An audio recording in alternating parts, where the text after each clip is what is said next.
Can't even grow one. Oh, what's going on, everybody? We are back at the Legacy Project. What's going on, Bryce? How are we doing, guys? Well, they can't answer you. Yeah, the other people can. Every time, such a polite individual. So today we have Jeff Sobol, the head sports performance coach for the football team at Kent State University. I know before we get into anything, can you give us a little background on yourself, Jeff? Yeah. I was already kind of hoping to talk to you guys a little bit too, because we have a lot of mutual connections being in the Chicago, spending time in the Chicago area and stuff. I've originally got started at Ray Benkowski's gym in DeKalb, Illinois. Oh, yep. Ray, no way. Yeah, Ray is sponsoring a show again this year. We've been a sponsor since I think 1942. Around World War II time. Yeah, is that when? Yeah, kind of ages. Kind of ages me. It feels like a whole lifetime ago when I was there. I did stuff. I worked the counter there, but I also worked back in the Athletic Republic sports performance part back in the day. And just working some of the OCB shows and all that stuff for him. He's a big influence on kind of me back in the day. And because how I even got hooked up with him is my brother played in NIU, and I was still chasing the dream after post collegiate. Playing a lot of arena football and stuff, and Ray was training me, but I was also working at the gym to pay the bills, and it was just a really cool time. And then obviously, Bryce hit me up one time. He was with Tom Callis. Tom Callis used to live there all the time. Tom Finn lifted there all the time. It was a pretty cool place back in the day, and it was a really fun atmosphere. We have a lot of mutual connections though, and I was excited to talk to you guys about that. That is super dope. I've known Ray for years. My brother actually won his show. My brother competed in the OCB. He was a pro natural bodybuilder. Natural. Is it natural pro or pro natural? Which is the I don't know. It's just the word natural. That's all you need to know. Sorry. Yeah. So he was he did the whole natural thing. So he won his pro card in that. But I've known Ray. I've been sponsoring his shows for years. Yeah, he always put on a good show every year. It's just too damn cold in Illinois. I can't do it. Yeah, it's always right around Thanksgiving too. So I don't know if he's doing. He's not even in the gym anymore, but I think he's still doing the show. Yeah, we sent over. We always send prizes for the winners. So I've been sponsoring his show since God knows when. Since I owned Civation back in the early 2000s. Man, I remember Extend when it first came out. I'm talking like I'm a fanboy a little bit of you, Mark. I've been following you for a long time. I'm so cool. So when Bryce said you were on, I was like, oh shit, I get to talk to Mark. That's sweet. Because I used to watch all your old YouTube stuff. It's been a road. It feels like a whole lifetime ago now. I'm 37. I'm about to be 37 years old. So, bro, I turned 42 in 11 days. 42, like that. That's like my brother just turned 48, which is crazy because when we're together, I still feel like we're 15. Like we're like grown up kids. It's really weird because we'll like prank people and stuff together and talk crap. It's really just weird because we never grew up.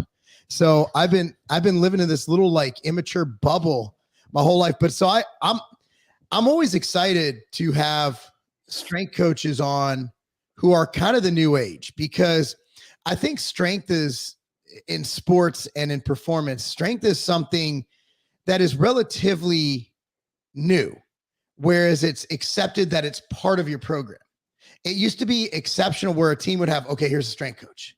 Okay, we have a great strength program. Now it's built into the program that you need strength. So what made you want to become a strength coach at this level too? At the collegiate level, that's it. Like that's the level. What made you want to become a strength coach? Man, full transparency, I didn't know till a really long time after, a lot of these coaches nowadays with how extensive exercise science programs and strength and conditioning emphasis are at universities now. It wasn't like that when I was going through. It was just exercise science and that's it. But I don't have an exercise science background because, talk to any undergrad or any college athlete, and nobody knows what the hell they want to do with their life when they're at that time. It's just, for me, it was stay eligible so I could play football. And I saying that out loud now on this, I really don't care. That's just that was my mentality, and that's what I thought about all the time. Love it.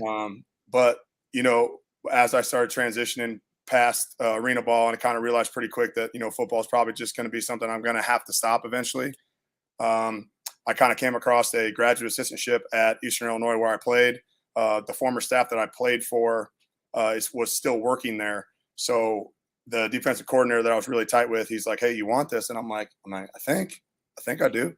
And then because I was after working with Ray and kind of I loved it. I've always loved the weight room. The weight room. I wasn't a God-given ability athlete. It was all work. It was all the work ethic that I learned when I was younger. My brother was God-given ability. You know, he just came out of the womb just jacked and shredded and fast, and I had to work for everything I got. So I learned pretty quick, and I just love the consistency of the weight room and what it brings, and just a lot of really cool things. I've always loved it, but I didn't really know I wanted to be a coach. Kind of got into the obviously ended up taking that GA spot, which is a really different path than nowadays. You don't get a graduate assistantship in strength and conditioning without having multiple years of internships and all kinds of crazy stuff now. Yeah. I mean, it's so saturated with really high quality experienced people now. And I'm really fortunate how I got into it. And I got in there with my old staff, ended up going through a coaching change, which was the best thing for my career, because from that point, I took off from, I was a GA for 2 years. Then I was hired for like a year part-time with Jimmy Garoppolo's senior year at Eastern Illinois. Yeah.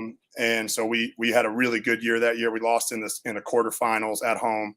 But then after that, that staff got a job at Bowling Green. So I was at Bowling Green for 2 years. After that, we got a job at Syracuse. So I was at Syracuse for 2 years. And then the offensive coordinator that is now the head coach here at Kent, Sean Lewis, he's an Oaklawn guy. He's a Chicago suburbs guy. Okay. We were boys, and he's like, "Hey, I'm going to go after this Kent State job. You want to come be the head strength coach with me?" I'm like, "Hell yeah, let's go." So, and like, that's how I'm here. You know, that's in a nutshell, obviously, but. Before we get into coaching, I know Bryce has a lot he wants to talk about. So do you know who Dave Andrews is? He's the head strength coach at Pitt. You mentioned him on a previous episode, and as soon as you said Dave Andrews, I hit him up to talk to him because I know that I would gel with him a lot, and I didn't get a chance to actually connect with him, but he's definitely on my list of people to connect with. Yeah, one thing I learned from knowing Dave is that it's a hard life being a strength coach. Dave, it literally went from, I think since I've known him, went from Cincinnati to Illinois to Notre Dame, and I think he finally found a good home at Pitt. But I mean, here's a guy with a family and a wife, and they're constantly uprooting. Like you just talked about, okay, we got this and this and this. Is it hard to have that kind of a career where, you know, the head coach has a bad year? Oh yeah. And your entire squad. Yeah. You know, so basically what's crazy, what I learned is that it's like you have your head coach and he has his like squad, and it's like you're almost implanting this program. Okay, boom, we're going to try it over here. Yeah. Boom, we're going to try it over here, which is crazy. And how does that like work for you with family, with kids? Because a lot of people watching this, you have their dream job. You have my dream job. You know, it's like, how hard is it to establish a life? Like, say you really want to live here. You know, is it hard to set roots? Yeah, you got to learn quick that it's where the best job is, and doesn't matter where it is. And I think that's what it's just a difficult thing to go about, especially being a young coach when you're first getting into it. You have to kind of make a lot of sacrifices right off the rip and understand that you're probably going to be away from your family. You're probably not going to be able to go to Joe Schmo's wedding. You're probably not going to be able to hit this birthday party. You're probably not going to be able to do all these things, and you got to sacrifice that pretty early. And, you know, like that was pretty easy for me and my wife early in the career when we didn't have kids. And it was just like kind of cool, honestly, like, okay, cool. Like, let's ride. Like, here we go. And we weren't even married till the time we got to BG. So we had just gotten married, and it was kind of a fun lifestyle where it was every 2 to 3 years, you know, let's go and go to the next place. But before I forget to talk about this is, you know, I feel really, really fortunate with Coach Lewis and I's relationship because we are so tight. And I trust him and I love him, and it's somebody that I respect greatly. So I'm not in a situation where I'm kind of going, you know, just blindly into this situation with a head coach that pretty much dictates my whole career. Going blindly into that, I feel really confident moving my family with him because I respect him so much. So that's a really cool dynamic that I have that not a lot of people do. So I feel really confident and good about that because, you know, you hit on it. Your head coach, they could get fired for all kinds of reasons. They could get fired because they're a bad coach. They could get fired because they're a bad human being and they go off and do something crazy and affect every family that has uprooted their life to come coach for them. And it just sucks in the strength world because you could be the best strength coach in the world and I could have total buy-in and my guys love me, but my head coach does something crazy and gets fired. I'm done. It has nothing to do with my performance whatsoever. Yeah.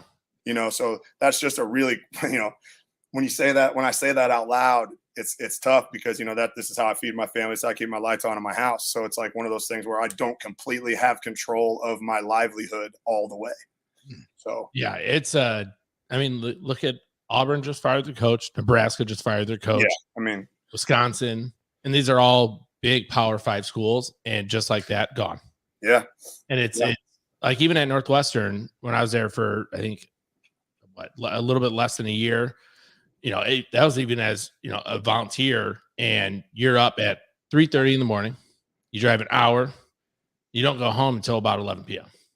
And it just continuous. You know, it's definitely a rough lifestyle, you know, but, you know, and there's a lot of people that take pride and be like, we're the first ones here and we stay here till the lights come off and stuff. And, you know, I think that's cool, but we got, you know, we also have to be the light givers of our athletes when they walk in the door. And, you know, I tell people this when I describe what I do, you know, because everybody's like, oh, that's cool. I'm like, yeah, it is cool. I love it.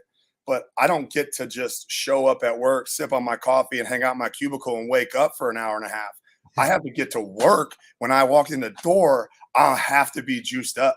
Like I have to be ready to go. So like, there's no off days for me. Like I don't get to have a bad day, even if I feel I didn't sleep good or I didn't quite take care of my body very good the day before.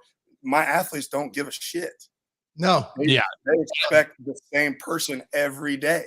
So like, you know, that's a hard part to start understanding as a young coach. And if you're not willing to make those sacrifices, then I mean, sorry, like this might not be for you. So yeah. Well, I think like bringing the juice part up is, I think, let's say you go back, I don't know, last 20 years, the new age of coaches are the ones that are juiced up and I'll say, you know, very intelligent, but then you have the older school coaches who have the intelligence, but don't bring that kind of energy. Is, you know, I always see it debated on Twitter. Twitter's a great place. Oh my God. Oh, there's so many different camps on Twitter. Straight Twitter is actually one of the funner places because everybody just attacks each other all the time. But I got lit up last night. Yeah, I didn't even see that. But when that was their DMs. I got attacked by anti-circumcision Twitter once because and it was an enlightening experience because I had no idea. I'm like, can I put my foreskin back? Like, what's going on? Like Twitter, that's what I'm getting at. I didn't want to talk about foreskin. Is that Twitter is unique in that whatever, like, if you want to argue about something, you will find. Yeah, you'll find it on Twitter. Yeah. But like you can kind of hide with the people that you think and kind of jump on their backs and like piggyback on people. And you know, strength Twitter is brutal because it's like, you know, everybody constantly talks about other coaches and what they're doing instead of focusing on their athletes, because at the end of the day, the athletes are the most important. And there's a million different personalities. 100%. There's a million different sports. There's a million different things, ways to do things. If we all did it the same way, it would be pretty boring. So, yeah, well, I mean, I know everybody we've talked to doesn't subscribe to one methodology, right? Like not everybody's like, we're going to do all conjugate or we're going to do all exos or we're going to do all CrossFit. And I said CrossFit. So the thing is, you have the good coaches which is everybody we've spoken to, has a toolbox of methodologies that they utilize. So they might take something from here, something from there. But the scary part is when a coach gets involved in one methodology. For example, the local guy who's big on Ripito, all he does is Ripito. That's all he does. And I'm like, well, that's great. But what if you have this presentation? What if someone comes to you with this problem that you need to address this? Like Ripito does nothing about multi-directional. It does nothing about, about injury prevention, rehab, prehab, unless you could argue that being strong is injury prevention. Sure. So what you do is you get camps. It's just like anything. It's just like politics, where if you're sold on your guy, you're going to go. So people who are sold with their methodology, they get involved in these tribal discussions. And it's funny because you go to any end of Twitter and it's the same thing. It's people who believe different things who refuse to hear other ideas. Yeah. Well, and that was like why I brought it up, because one of the someone was debating it where he would only put on his music that the coach wanted to listen to. So it's the strength coach. He's the only one. He would pick the music, only what he wanted to listen to, because he didn't care what the other kids listened to. And there's a bunch of backlash on it. And the reason I bring that up is because Coach Jeff's culture at Kent State is so dynamic through whether it's the videos on Twitter, Instagram, whatever social media, you can see the connection with every single kid, how they're bought in. Like, I get goosebumps when I watch all the Yes videos, and or I watch, Caitlin's videos. And, I would love to have you talk about like what makes your guys' culture so dynamic, because culture is everything. Yes, exactly. And that's, I think, a huge piece that a lot of strength coaches try to hit, but they don't know how to either formulate the actual identity of their own program, whether it's standards, expectations, values. They put it in place, but they actually don't hold those people accountable. And I would love to hear how you guys go about that.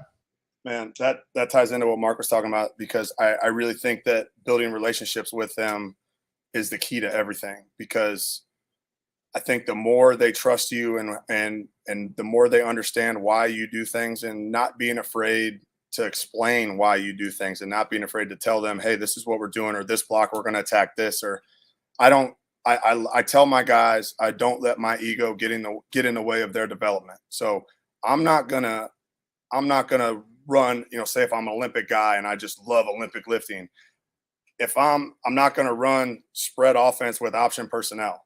Like, I wouldn't do that. So why would I hammer Olympic lifting if my guys are not, it's just not something that I feel like would benefit them.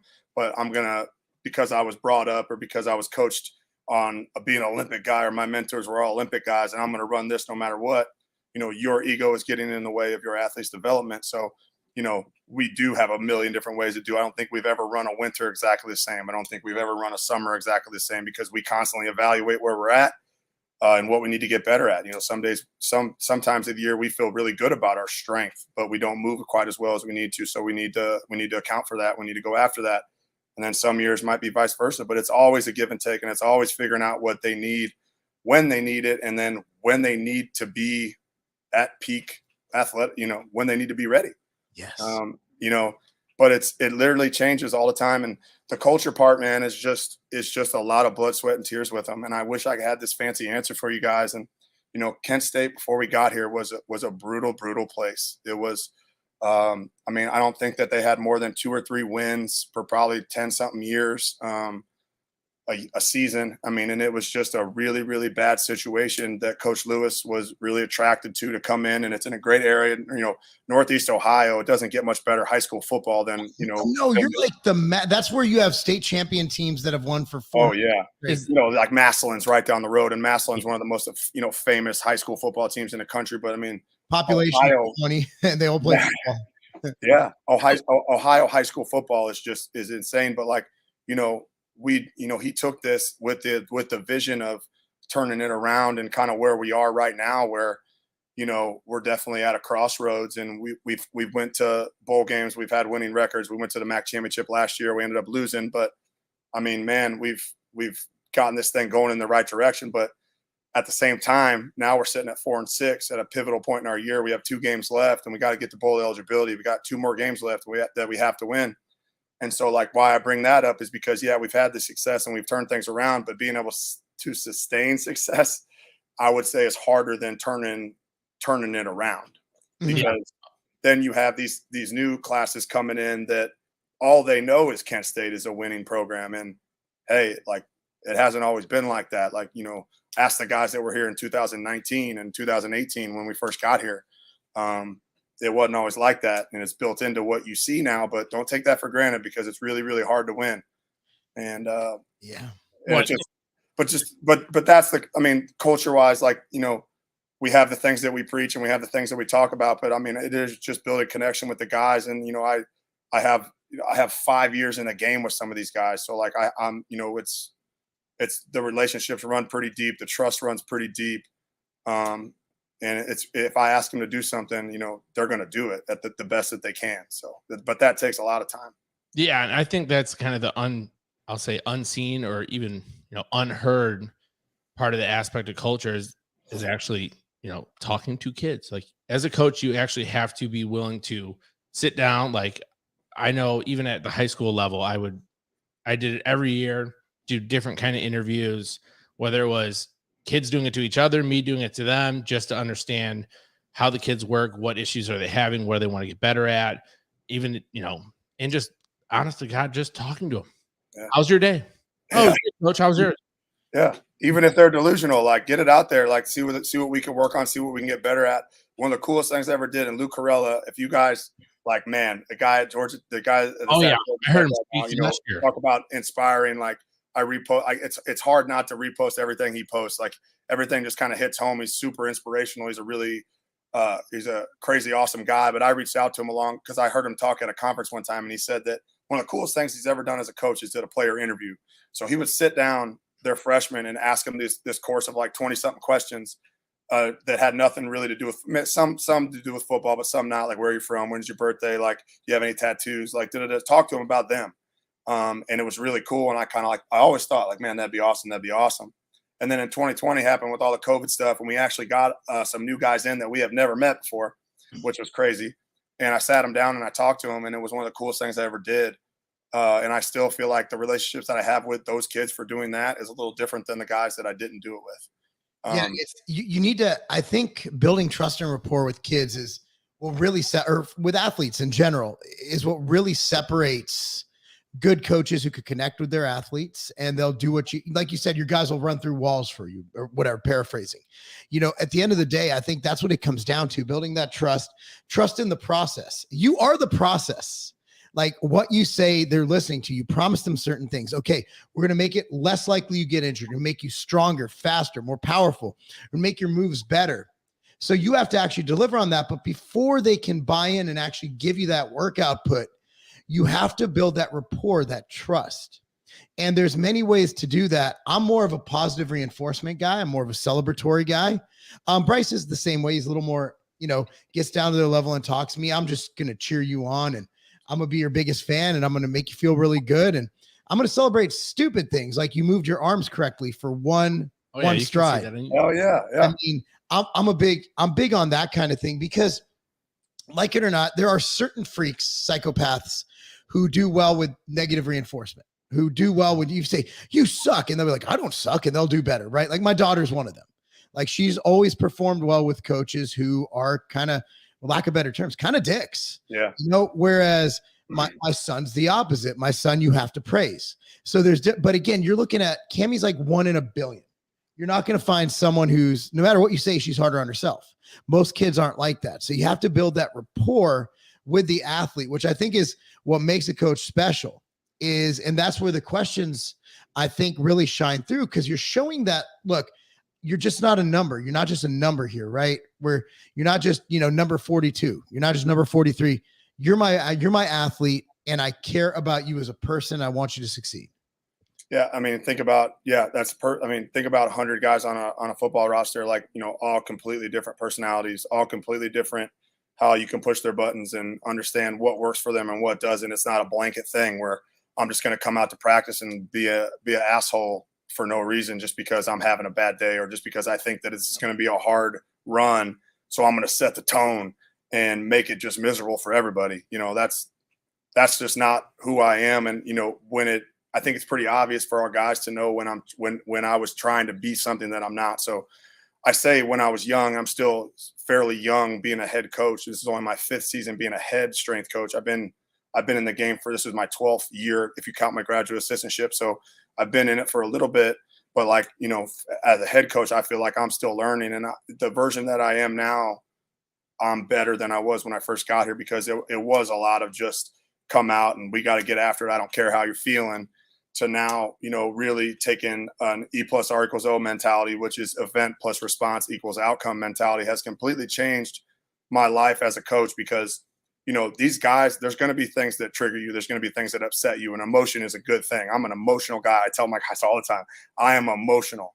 And if, I can't control that sometimes, I feel like I get upset about something, I'm going to be upset. But if I'm happy, I'm happy. But at the same time, it's my job to be the most consistent person in your life. When you come through those doors, you shouldn't be guessing what Coach Sobol is going to be today. That is not who I want to be. And that's not who I decided I wanted to be. So when events happen, when things happen between certain athletes or groups, or if we have a bad day, my response is really key to the outcome that I want to get. Because if I freak out on a kid and I don't get the right response, then I'm not going to get the right outcome out of him. So I got to push my ego down aside sometimes too, and not freak out on him, because that's not going to help anything. It's just going to make us go further apart. So, and I'm not saying I don't get upset. I'm not saying that. I'm not saying I'm perfect and I always like, oh, I have to make the right response right now. No, but it's definitely a mental thing that I think about a lot. We get tested all the time. These kids, out of 100 guys, everybody's not going to be in a perfect mental state every time we go out to train. Like we basically ask them to do things that they don't want to do on their own as a strength and conditioning coach. Like, they're not going to go out and do some of the runs we do on their own. If it was up to them, they'd go do by try every day and like look sweet in the mirror. Like, I mean, let's be honest, that feels good, So like, but that's not, that's it in a nutshell, a little bit like how I kind of think about things and how I respond to things. But. Yeah. Well, and I think it goes along with, Brett Bartholomew's book on, I think it's like the 12 conscious coaching. Yeah. Yep. The 12, I think 12 different stereotypes of athletes. I think it was 12, 10 or 12, but there's, Cammie is like a soldier where she's a psychopath. Yeah. She'll run through a brick wall. She won't stop. She will keep going, but those bro, I kid you not. She's at the gym with me at 5 a.m. every morning.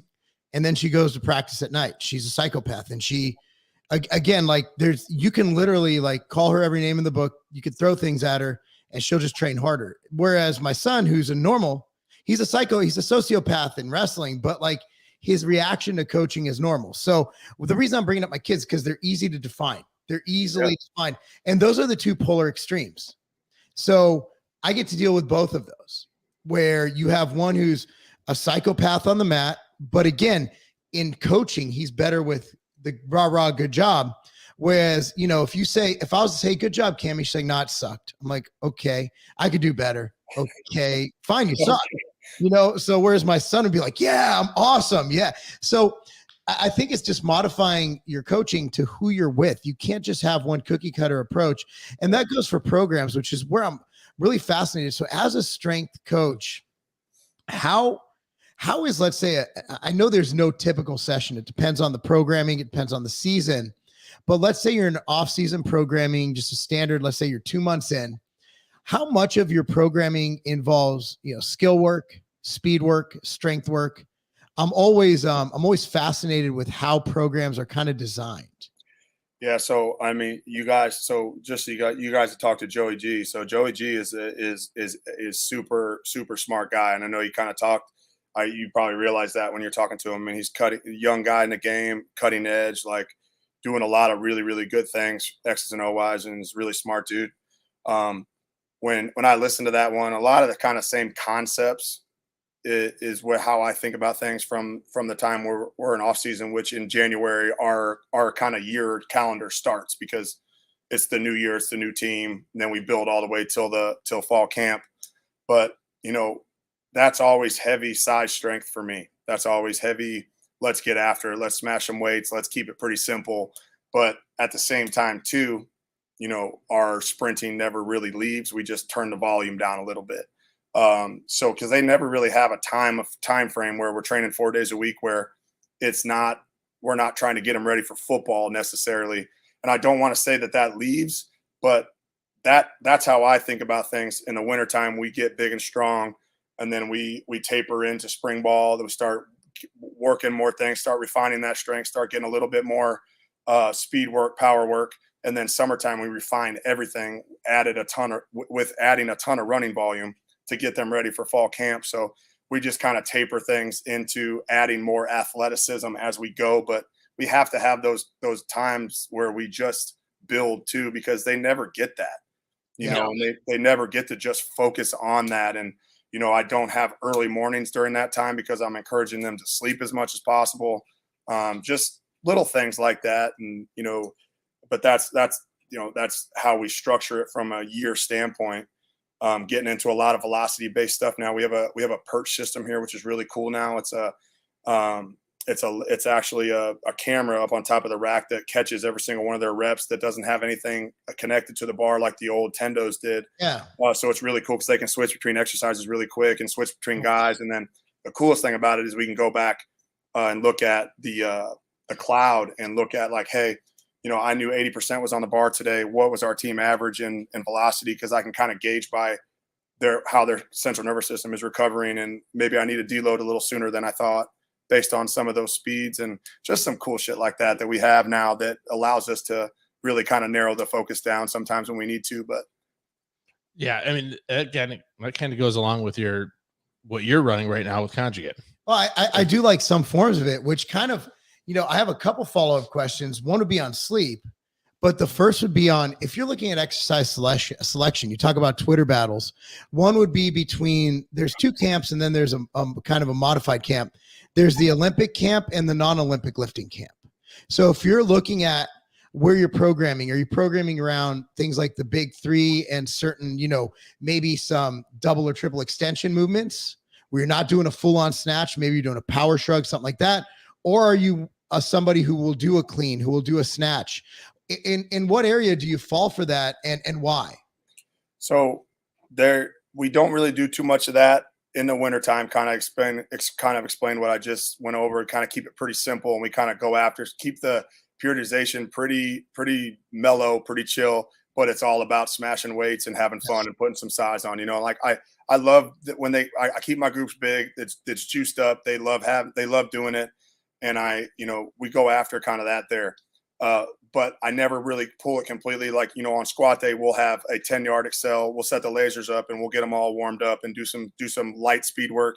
And then we'll do some acceleration. So, what that does is primes them to squat perfectly. Yeah. But then I also kind of sprinkle in that. So it's not all the way gone, but I'm not emphasizing that as much as I am the weight room at that point. But then from the wintertime through spring ball is kind of a weird time where we don't get to train too often. We're probably 2 or 3 times a week because it's football heavy. Anytime there's football heavy volume, we kind of pull back a little bit. We have to be really purposeful. So we're missing some of the volume, but the intensity stays up pretty high so we can stay nice and strong and healthy through spring ball, because they're getting all the running, sprinting, cutting. They're getting all stuff because it's a football phase. And then summertime is when we've really started to experiment with a lot of things. I am a big conjugate guy in the summertime because I love it. I love how it fits in well with a little bit of auto regulation. It is Ohio after all, right? Oh man, you can't.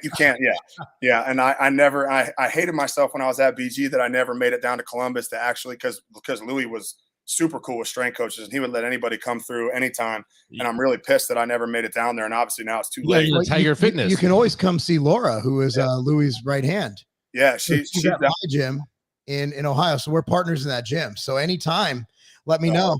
That'd be awesome. Oh, it's a good gym. So conjugate fits because like the way we play football here is we play our offense especially is a fast-paced spread offense that gets after it, and we go.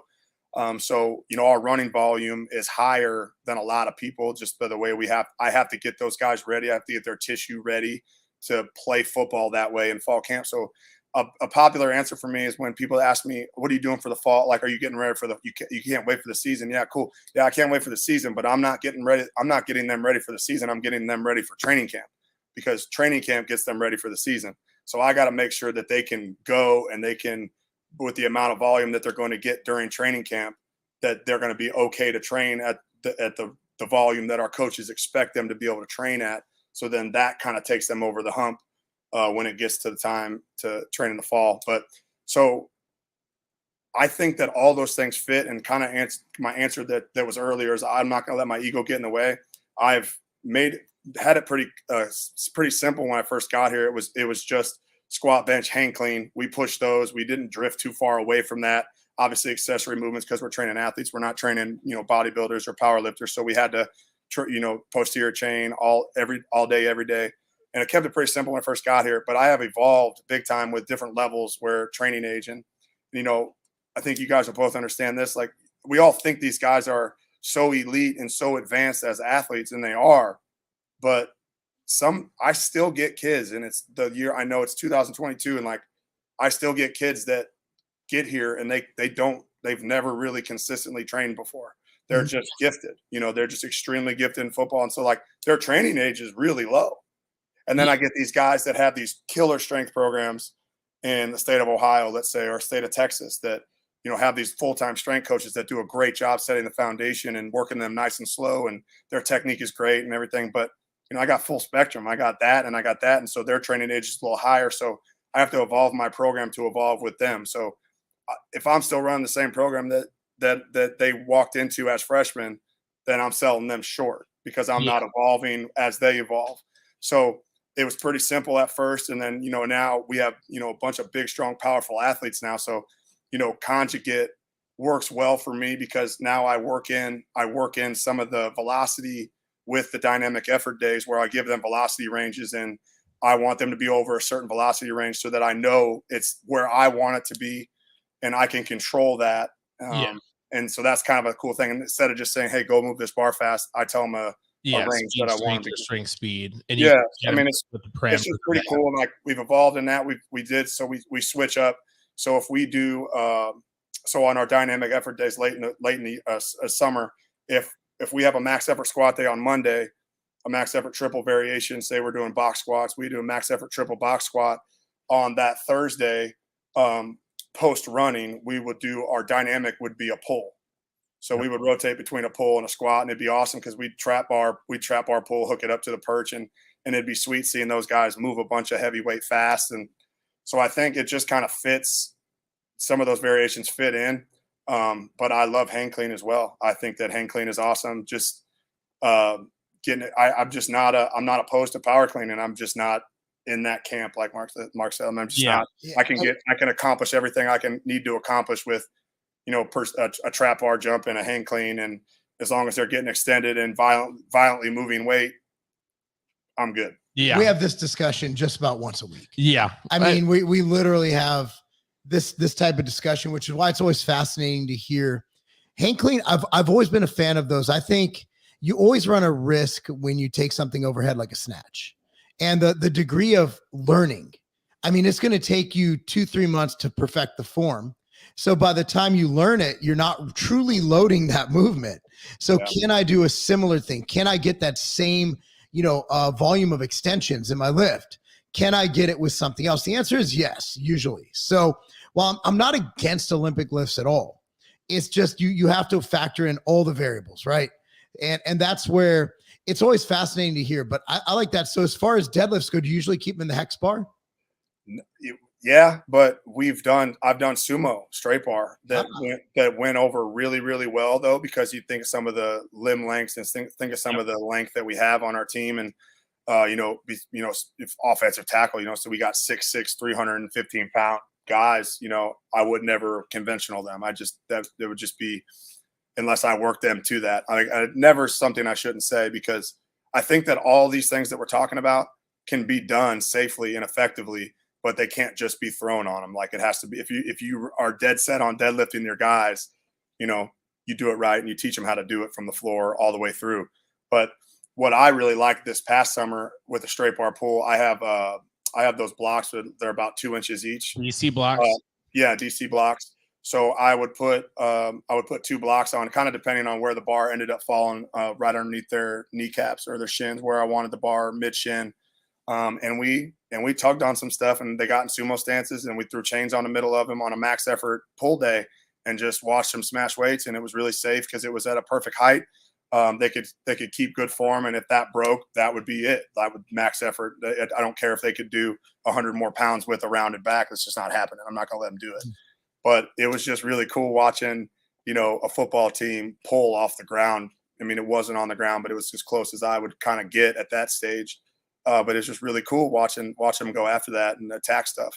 The conjugate stuff just works out so perfectly with, just the auto regulation factor. And like some days when I give them a max effort day, like I truly do mean I want them to go a max effort triple or a double. Like I want to see how much you can do today. And if your body's allowing you to go there, let's go there. And if it's not, then let's shut it down. And that's just our job to make sure that we're regulating that and making sure they're doing it safely. Yeah. Are you guys utilizing the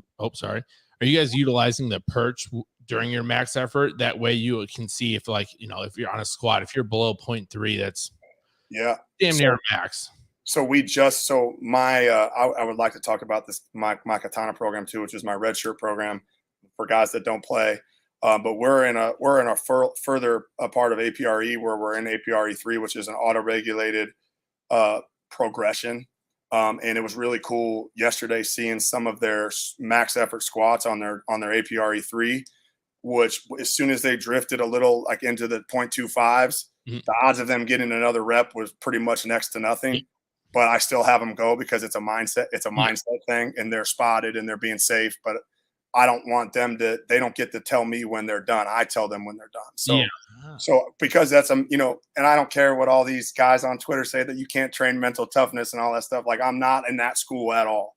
So I gotta bridge. I gotta give them both, and there's no better place than the weight room to learn those things and learn about yourself and learn how far you're willing to go when things get hard, because those are life lessons. Those aren't just football lessons.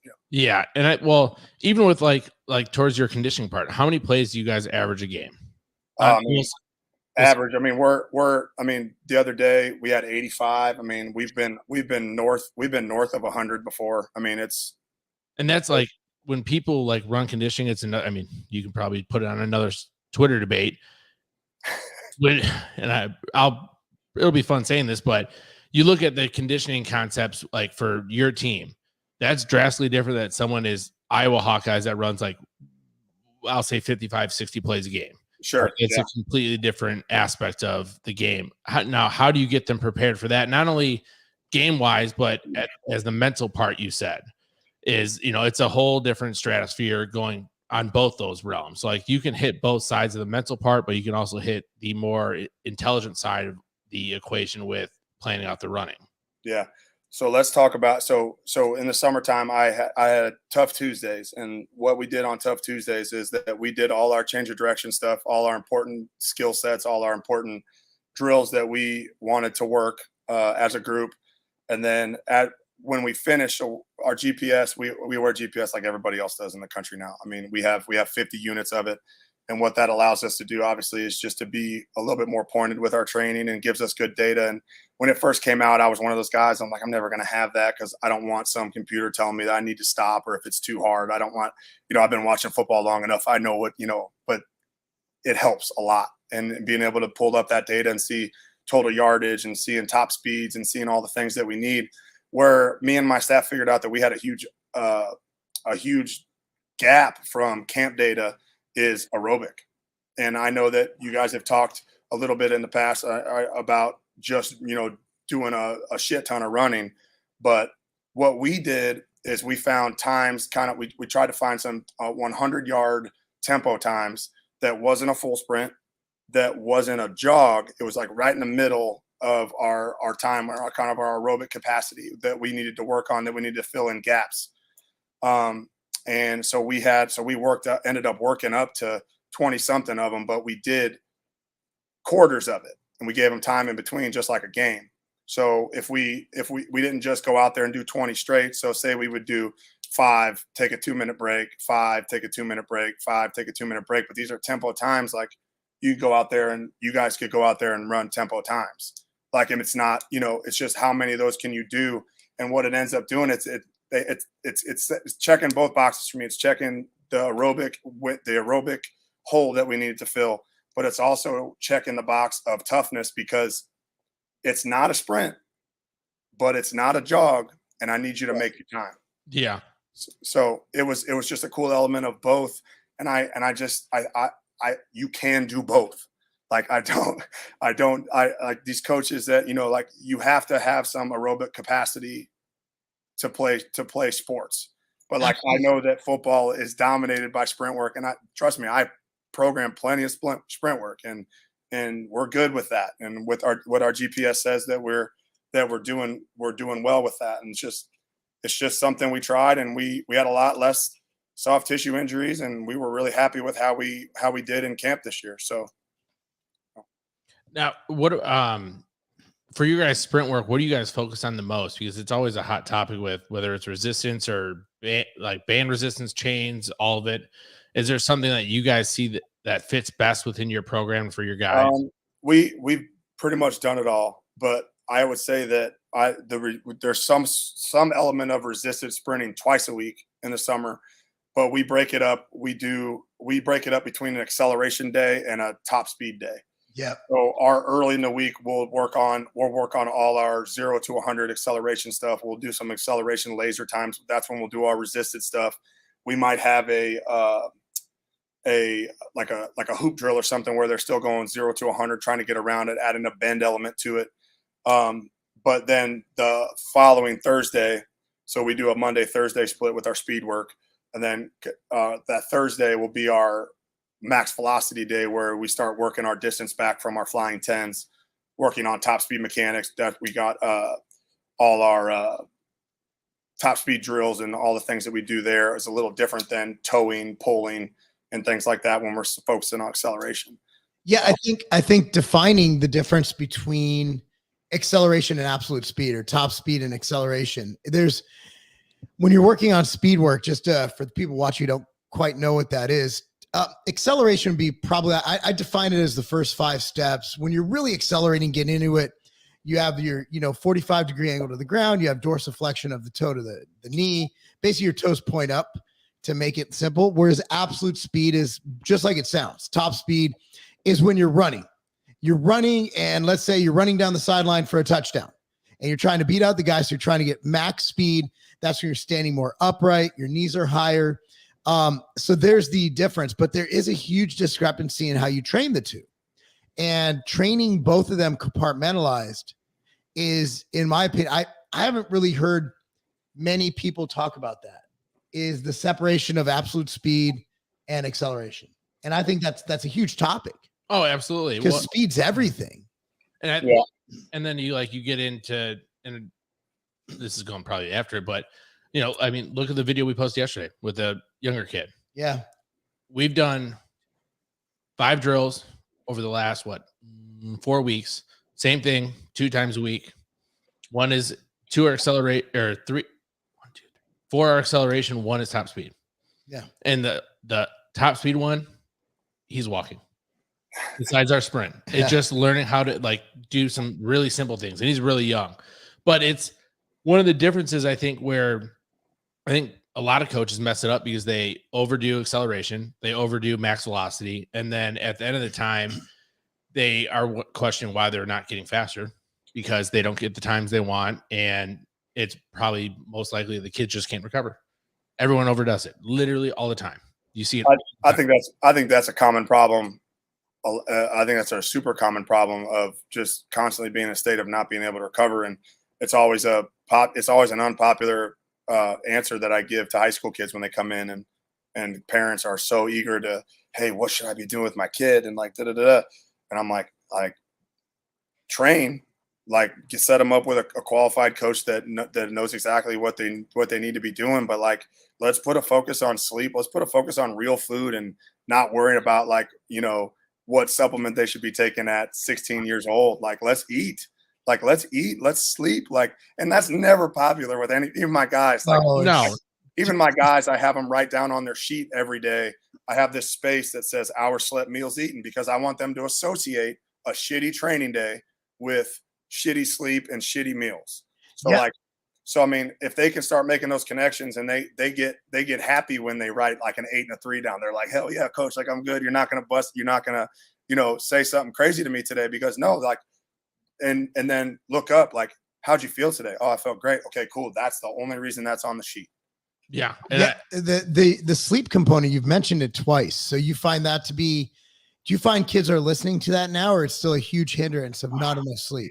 Man, I wish that they were listening to it, but I think today, man, with all the video games and staying up so late and just, I don't know, I talk about it a lot, and the number one performance enhancing drug you can possibly do, is sleep, especially at some of these kids' ages. And I say that kind of stuff to them a lot. And, I think some of them are listening, but I also think that it's really hard for them to put the video game down or tell the girl to go home, or, I think that's really hard for them to do, to get that sleep and really put an emphasis on it. But, that's why it's great being married. It's the only time when you're in bed with a woman and all you want to do is sleep.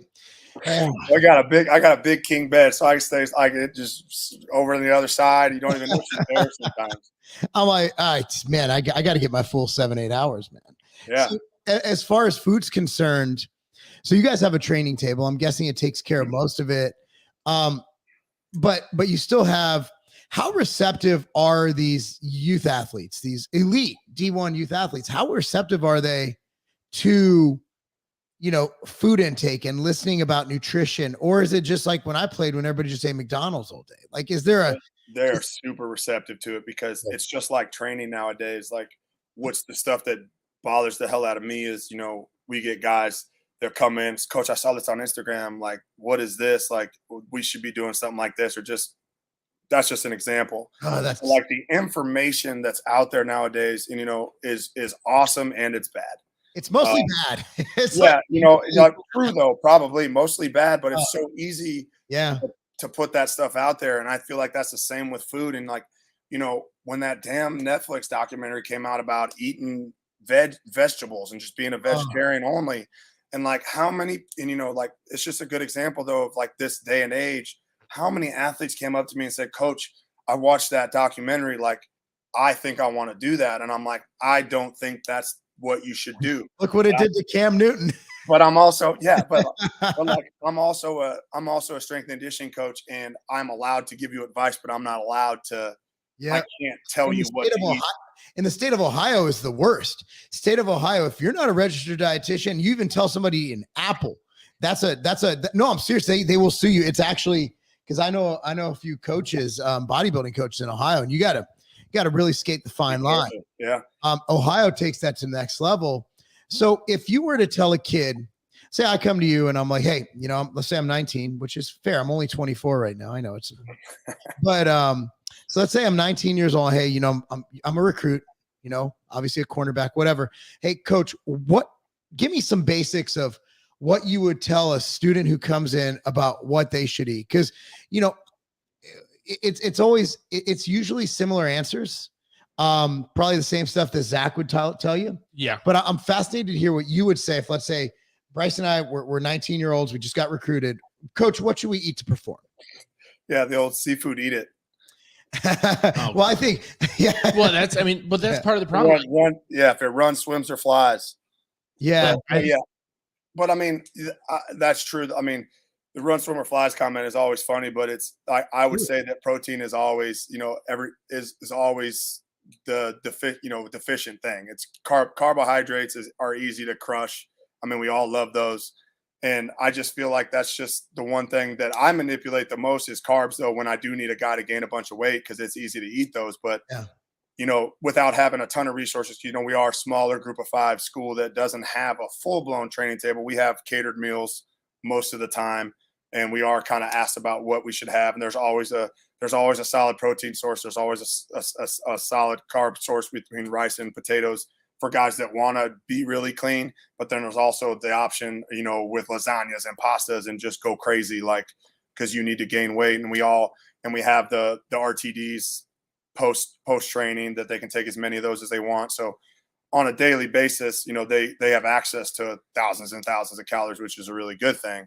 But what I tell them is obviously kind of dependent on what their body type is a little bit too. Like, I mean, if they're a DB that's 160 pounds, that comes into me and wants to get bigger, they're those hard gainer guys that it might take 2 years for them to get to 170. Yeah. And those guys are a lot different, where I literally, guys, I don't care what you eat, you need to eat, because like your expenditure is so high, and we're doing so much that if you don't get those calories in, the old calories in, calories out, that everybody knows, it's a simple equation. If you're losing weight, you're not getting enough. If you're gaining weight, you're in a surplus. And it's like kind of just understanding that concept. But like, we have gone to the dorms with them to show them educate them a little bit more on how to structure their plates. We have gone to grocery stores just because this is the kind of thing that we have to do at this level. Yeah. Because we don't have a full-blown nutritionist.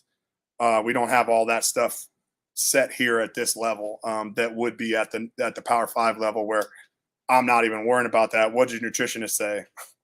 Yeah. Do that. Yeah. It's just, it's always the similar thing, right? Like with linemen, you're a little bit different. It's like, dude, put down the Big Mac. Yeah, like don't eat a pizza every night, please. Like what you find is that the skill positions, the smaller guys, they really have trouble eating enough food. They don't eat at all. I mean, it's like, oh man, I've been eating all day. Well, what'd you eat?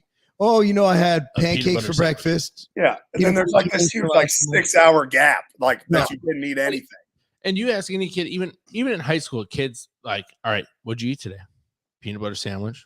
What? Piece pizza. Like I've gotten those answers over the last 6 months here. And it's like, well, don't you want to gain weight? So like you want to gain 30 pounds for next year. Yeah. Said, bro, like that's and then it goes straight to supplements though, because then they're like, they think a protein powder. Yeah, protein powder's awesome to add on top of it's just liquid food. It's literally so, whey protein is literally so when they make cheese, 80% of milk protein is caseinate. That's cheese. 20% is whey. That's whey. That's it. It's literally powdered food. There's nothing special. It's like, yeah, well, like I had one dad for my kids' football team, right? He's like, yeah, I'm getting the protein shake in. I'm like, that's like telling me you ate chicken. Like it's not like it's not doing anything. And I sell protein shakes for a living. That's kind of what I was interested to hear your answer. Yeah. It's liquid food. It's liquid food. And it's just astounding that people talk about it like it's some kind of performance enhancing drugs. Yeah, I'm on the way. I'm like, oh, are you on the chicken? Are you on the eggs? Are you on the lettuce? I mean, it's just, but it's the media does talk about supplements like they're more than they are. Creatine is simply 3 amino acids. That's it. It's nothing crazy, but you would think that, hey man, I'm on creatine. Okay. Did you eat steak today too? I mean, my guys still say that though, Mark. My guys still go, Coach, I'm taking creatine. It's awesome. The guys, it's the most researched supplement of all time. Like, I know that it works. Cool. Like, I don't care that you take like it's like taking a vitamin to me, honestly. Like, everybody should take creatine. It actually has benefits in Alzheimer's patients and dementia and so many different things. And it also has cognitive benefits for your brain. So I'm just like, okay, cool. I think we should all accept now that everyone can take and should take creatine. But nonetheless, I think it's fascinating just hearing, how the kids are. It's good that they're kind of, embracing nutrition, because you can have the best athlete in the world, train his butt off. If he doesn't eat right, he's not going to recover, and he's definitely not going to make progress. You have those freaks like Herschel Walker, who ate one meal a day. Sorry, potential Senator Walker eats one meal a day, and and did push-ups and sit-ups and all this. But that guy also, after he retired from football, became a winning boxer and MMA fighter. Like, he's a 1 in a billion genetic freak. So for most of us, we have to be diligent about everything from diet to training. It all equals 100%. So you can't say, I love when they used to go like, well, diet's 80% of it. Like, based on what? Like, you literally just pulled a number out of your butt. Like, why would diet? Why not 81%? Why not 78? It all works together, right? Because, and this is another unpopular thing that high school kids ask me, because like they want to just get in the gym and grind, and that's cool. Like, I love that mentality, but like, the weight room breaks down muscle tissue. It literally starts the process. It doesn't finish it. What finishes it is sleeping and eating. So it's like, if you're smashing it in the weight room, that's awesome. And I love that. I'm a strength coach. Hell yeah. Like, I love it. But like, mom and dad, like, don't let them train like that every single day, because it's not going to work. They need to put it, like, when my kids get older and they're in the high school, like, hopefully I can have control, a little bit more control over how they take care of their bodies, more so than how they're training. Let them be coached by somebody else if I agree with what they're doing. But I think that that's really healthy for them, and not just be dad. But my daughter's 6, and I know you started early with your daughter, Mark, and I can't wait. Like, I'm about to start with, dude, it's the best. I'm about to start with some really basic stuff, and she's all geeked because I told her when she was 6, she get to come in the weight room and train with daddy 2 times a week. So, and she's really excited. Like, it's just going to be cone drills and some PVC stuff, but like, that's going to be a great time with her, that I'm just really excited to kind of teach her how to move. And if she chooses to be an athlete, cool. If not, whatever. It's the best. And girls, I love my boys, but there's something about daughters, daughter daddy thing. It's like, there's a different level of connection. So I always encourage parents, it's like, I'm not a cuddler. You look like a cuddler. I'm not a cuddler. I was never one of those like, oh, why don't you sit back and cuddle the kids? Like, I don't cuddle. Like, what is that? Like, so the only way I could really bond with my kids was sport and activity. So, and there's a lot of dudes like me still, believe it or not. There's still dudes who just are, just are not cuddly people. So the best thing you could do is, people, how do you get your kids into weight training? Number one is don't force them. I mean, we'll see those parents who force their kids to do things. They don't want to be there. Another thing is just do it, demonstrate it, and then build it with them, have fun with them, play sport with them, good old fashioned stuff. Instead of sitting back on your iPhone and answering emails, get outside and play catch with your kid. It's so cool. It happened so organically the other day too. Like I was squatting, I was warming up, and I had a bar on my back, and my son was in there. He just turned 2, and he grabbed a PVC pipe, put it on his back, and like hit like a beautiful squat because at that age they don't know anything different. But he just by watching me put a bar on his back and just dropped his ass all the way down to the ground. And I was like, and my wife was sitting there because she saw it. She came over with the camera and was like, oh my God, I got to get this. And it was awesome. But like, it's just that's exactly what you're talking about. It's just being the example. And if they choose to do that, cool. But if they don't, they'll find something else that we can do together. But, I mean, data is pretty simple. Like if your parent's an alcoholic, you're more likely to be an alcoholic. If your parent smokes, you're more likely to smoke. If your parent lifts, you're more likely to lift. I mean, monkey see, monkey do.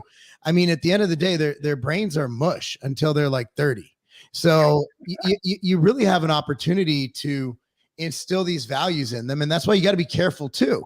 As a parent, I know this is so off topic, but like as a parent, you have to be cognizant of drinking in front of your kids. You have to be cognizant of glorifying bad behaviors because they absorb that and that becomes normalized for them. So, that's why I always go over the thing. And it's like, I've never drank in front of my kids. I don't drink anymore. I mean, I never drank, but I had a drink here like once a year. But I don't touch alcohol anymore because for me, it's something that if I normalize that behavior, then it becomes normalized for my kids. Now, I'm not saying that every parent who drinks is an unfit parent. What I'm saying is that we should be cognizant that everything we do, and this just doesn't resonate with our own children. It resonates with the kids we coach. So you're not off topic at all because I think it's exactly what I have to be for my guys and what I have to be for this university. I associated myself with this university, so I've forfeited a bunch of social media rights that I just choose not to. I have to think about everything that I post. I have to, if I'm at a bar with my wife, just having a beer or have a brewery and just having a beer, I'm not going to just post a picture of that. And I know I'm talking about it now, but I think this is healthy for my guys to understand that that's who I chose to be for you. So that's who I'm going to be. And obviously with my kids, it's a little bit different, but there's a lot of parallels between coaching and being a parent. Oh yeah. I mean, it's all the same thing. You're just way more invested in one than the other sometimes because you're a direct reflection on how they grow up. But I would argue that we spend so much time with these guys that I do take it personal when they don't handle a situation the right way, because I feel like I probably could have helped them get past that or help them develop a skill to help them through that at some point in their life. So, and I really do feel that if we focus on that, we're going to get the product that we want between the white lines as well. So then we're helping them not just be good football players, but grow as humans the rest of their life. Yeah, that's perfect. Well, man, we've taken enough. It's been an hour, but where can people find you? This is awesome. I'm a huge fan, and we are located in Ohio. So if I'd love to come see a game in the next. We got 2 left, but I mean, anytime you guys want to come down, we got just got a brand new weight room. Sornex came through and did a brand new weight room for us here, and we got our perch system, and we got all kinds of really cool stuff down here. So anytime you guys want to come through, I would love to have you guys. That'd be a great. I'm just on Instagram for some reason. Twitter banned me, and I haven't really tried to get back on. Even I can't get banned on Twitter, and I didn't even do anything wrong for some reason. I've been appealing it forever. You gotta text Elon. Yeah, I know. Elon will fix you up, bro. I got banned, and it ended up being a good thing for me because I'm not really Twitter heavy. I love IG for some reason. I just like it better. And then I'm on Facebook and Instagram, but I'm Coach Sobol. Okay. That's all. It's so funny. He's banned on Twitter. Yeah, I'm surprised. You Yeah, and for no Donald reason, for no reason, honestly. Like it might have been some of the copyright. I make pretty funny pregame videos, and I put clips of movies and stuff on there. But man, I that happened to me, and I had my guys even do a Twitter campaign for me to get Coach Swobel Oh, I back. never see that. Yeah, Bro, you got canceled. Get Coach Swobel back, but it never worked. So I just think that's the funniest thing. Yeah. yeah, I know. And like my guys thought it was funny because they immediately go, "Oh my God, what'd you do?" I'm like, guys, I am the most PC like there's nothing that I posted that got that is just literally Twitter doesn't like me. So I'm sorry, I can't get up. Anyway, guys, be sure I'm going to put all your information in the description box on whatever you're on, whatever your favorite podcasting channel, whether it's Spotify, Rumble, YouTube, whatever it is. Anyway, guys, thank you so much for joining us, brother. Appreciate it. Appreciate it, thank Coach. you for having me. It really was awesome, man. Likewise, Absolutely. man. Have a Thank great you. rest of your day. All right, you too.